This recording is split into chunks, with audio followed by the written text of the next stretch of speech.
হায় আল্লাহ, pizza পুড়ে গেল। জীবনের প্রথম আমি পিৎজা খেতে গেছিলাম, তারপর যা হয় আমার সাথে। আর এইদিকে খাইতে পারে না, আবার খাইতে আইছি। যাই হোক, রাস্তা দিয়ে যাওয়ার সময় দেখি যে আমার চোখের সামনে একটা দোকান পড়লো। ওরে ভাই, নতুন দোকান, তাও আবার পিৎজার দোকান। তো আমি মনে মনে ভাবলাম, যেহেতু নতুন, তো এখানকার পিৎজা খেয়ে দেখতে হবে কেমন লাগে। পরে আমি বললাম, মামা আপনার পিৎজা কত? তখন আমাকে মামা বলে যে আপনি কত ইঞ্চি নেবেন, 12 ইঞ্চি, 10 ইঞ্চি না 9 ইঞ্চি? আমি তখন বললাম, মামা আপনি ইঞ্চি মিঞ্চি বাদ দেন, এইখানে আপনার সবচেয়ে কম দামে পিৎজা কোনটা আছে সেটা আমাকে দেন। পরে আমি দেখলাম যে এখানকার পিৎজা বানানোর সবকিছু আইটেম এখানে পাওয়া যায়।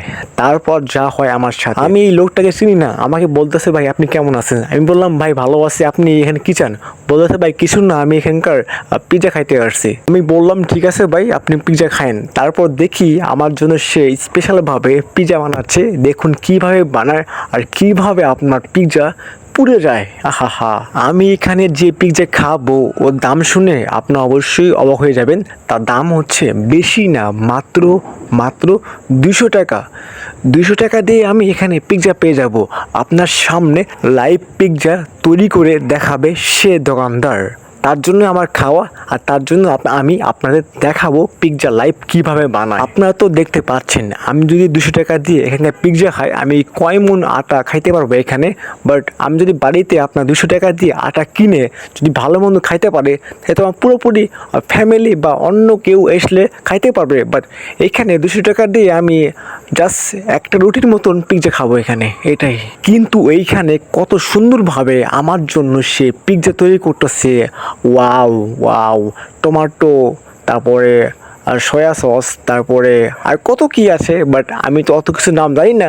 বাট সে আমার জন্য সুন্দরভাবে পিৎজা তৈরি করতেছে। দেখুন আপনার পিৎজার ভিতর চিজ যে পরিমাণ দিচ্ছে, মনে হচ্ছে কামড়ের সাথে সাথে পিৎজা গলে নিচে পড়ে যাবে। যেহেতু আপনার এই দোকানটা অনেক নতুন, তার জন্য এখানে কাস্টমার পুরোপুরি অনেক জমে গেছে। বাট আমি সেই কখন থেকে দাঁড়িয়ে আছি পিৎজা খাওয়ার জন্য, কিন্তু আমি পাচ্ছি না। তো ফাইনালি পিৎজা, এটাকে বলে তুন্দুল, সে তুন্দুলের মধ্যে পিৎজা দিয়ে দিয়েছে। হয়তো একটু পরে সেই বিখ্যাত পিৎজা বের হয়ে আসবে, আর সেটা আমি খাবো। এই দেখুন পিৎজা বের করে আবার ঢুকিয়ে দিল, যেহেতু এক পাশে হয়েছে আর এক পাশে হয় নাই। পিৎজা দেখে আমার হাসি পাচ্ছে, কারণ এর আগে আমি ডমিনো পিৎজা, পিৎজার হাট, পিৎজা বাজার এগুলো খাইছি। এগুলোর সুগন্ধ আমার কাছে ভালো লাগছে।